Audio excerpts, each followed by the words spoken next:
Bab 1267. Tidak pernah menyentuh yang sebesar ini kan? Di atas sebidang tanah kosong ratusan ribu mil jauhnya, Qin Ziyi baring dengan pakaian sobek, tubuhnya terlihat, di bagian depan dadanya tertancap satu anak panah emas, tubuhnya dipenuhi dengan luka.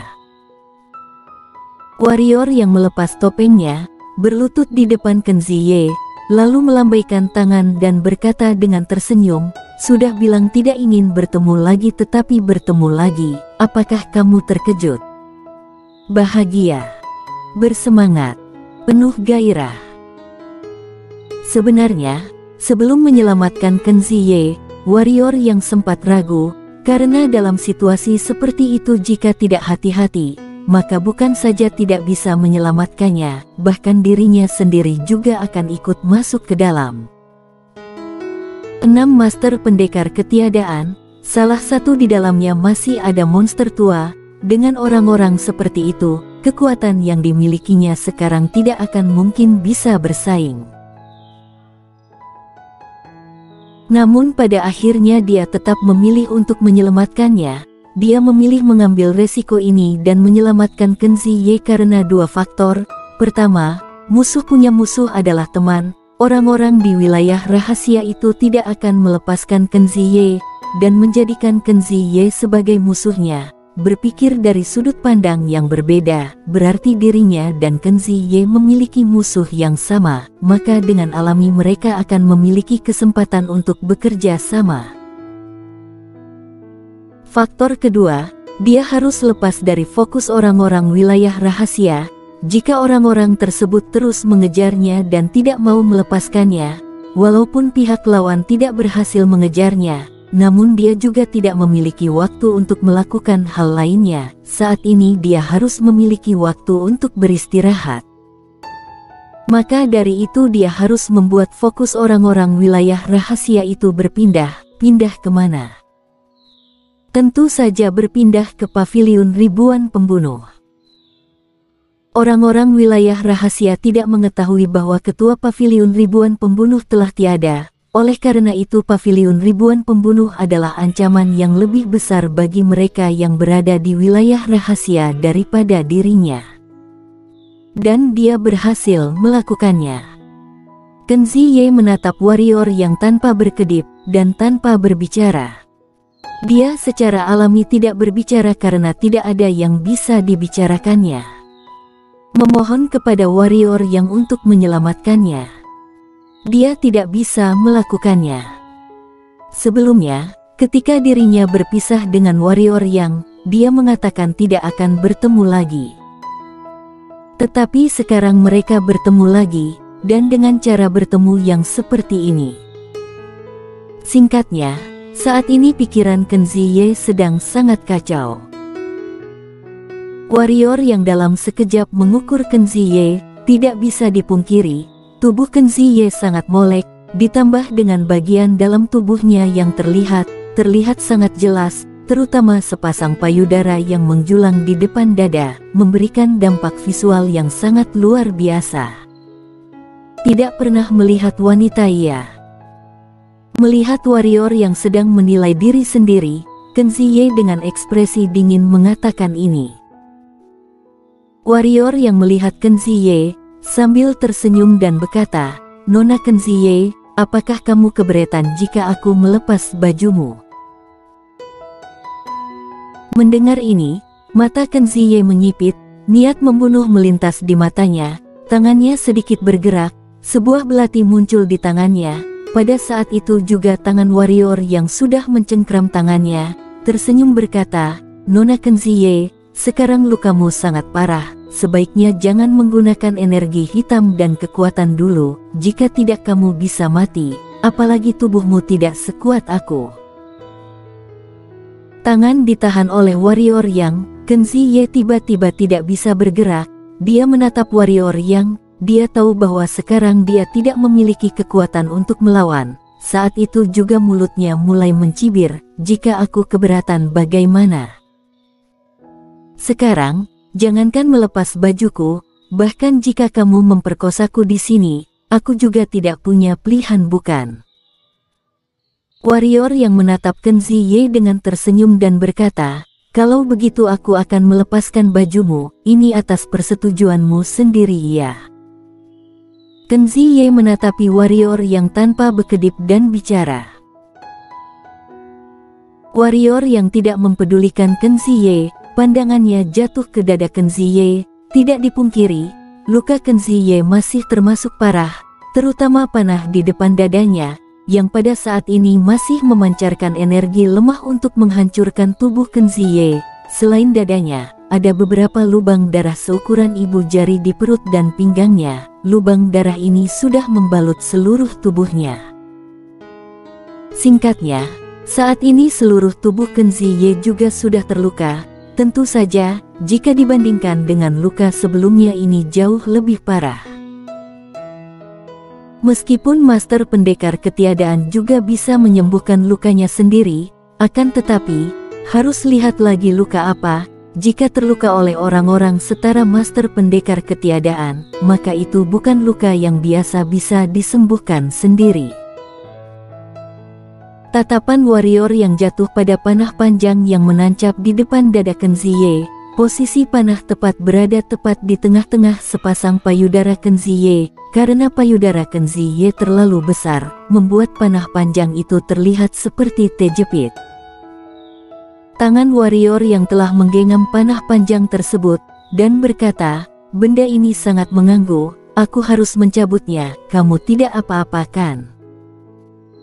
Ken Ziye tidak berkata apa-apa, hanya diam menatapi warrior yang, seolah dia ingin membunuh warrior yang dengan tatapannya. "Tidak bicara berarti kamu menyetujuinya." Suara warrior yang mengecil, tangannya sedikit lebih bertenaga. "Au!" Panah panjang sudah dicabut, darah langsung mengalir keluar dari depan dada Ken Ziye. Dia adalah seorang pembunuh, bisa hidup sampai saat ini. Semua luka yang pernah dialaminya, bahkan yang lebih parah dari ini, sudah sangat-sangat banyak. Warrior yang melemparkan panah panjang di tangannya itu ke samping, lalu melihat ke arah Ken Ziye, berkata, "Aku sekarang akan melepas bajumu, kamu tidak keberatan kan? Jika kamu ingin melepasnya lepaskan saja, omong kosong apalagi." Ken Ziye menjawabnya dengan marah. Warrior yang meletakkan tangannya di atas baju bagian depan dada Ken Ziye, dan berkata, "Kalau begitu aku benar-benar melepaskannya." "Iya. Lepaskan, cepat lepaskan." Ken Ziye memelototi warrior yang, dia bahkan meremehkan, menanggani satu wanita saja begitu banyak basa-basinya. "Apakah kamu seorang pria? Kamu seorang pria?" Warrior yang terlihat jelas tidak menyangka bahwa Ken Ziye begitu bersemangat.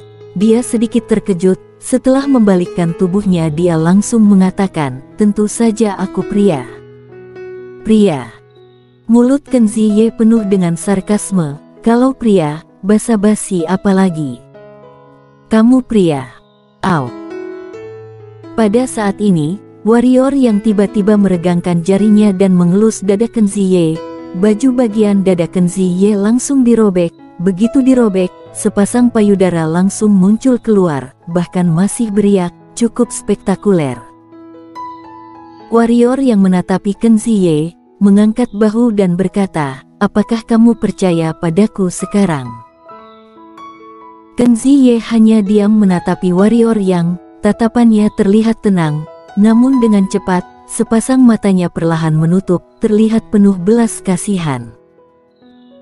Meskipun tampak tenang, namun darah dan energi hitam serta diafragma dalam tubuhnya mengalami perubahan halus. Waktu sedikit demi sedikit berlalu, setelah beberapa saat, Ken Ziye mengerutkan keningnya, karena tidak ada pergerakan yang dilakukan warrior yang, dia membuka matanya. Saat ini warrior yang juga sedang melihat ke arahnya. Warrior yang menunjuk ke arah dadanya dan berkata, "Terlalu besar, lukanya." Ken Ziye memotong perkataan warrior yang, dengan dingin mengatakan, "Kalian para pria bukannya suka yang besar. Yang sebesar ini, kamu pasti belum pernah menyentuhnya kan?"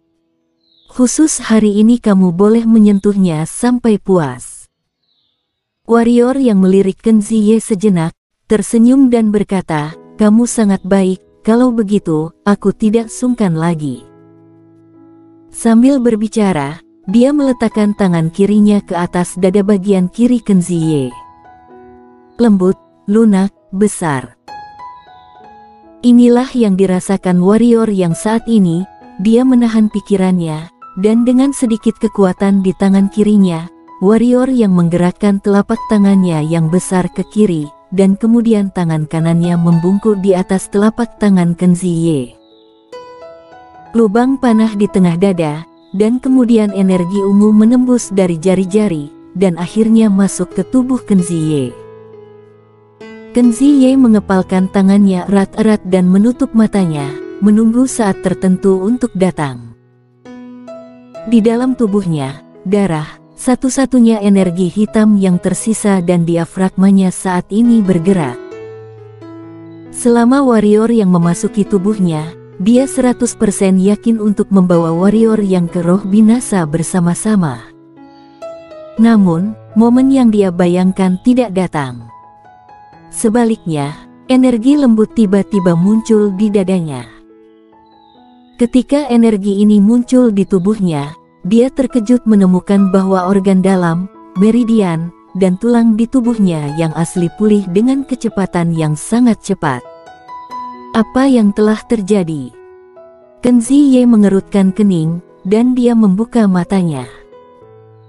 Pada saat ini, warrior yang masih menatap dadanya, tetapi mata warrior yang tenang, tidak ada tatapan cabul, dan energi di tubuhnya ini keluar dari tangan warrior yang. Kenzie tertegun sejenak sebelum dia berkata, kamu melepas pakaianku untuk menyembuhkanku. Warrior yang melirik Kenzie dengan ringan, dan berkata, menurutmu?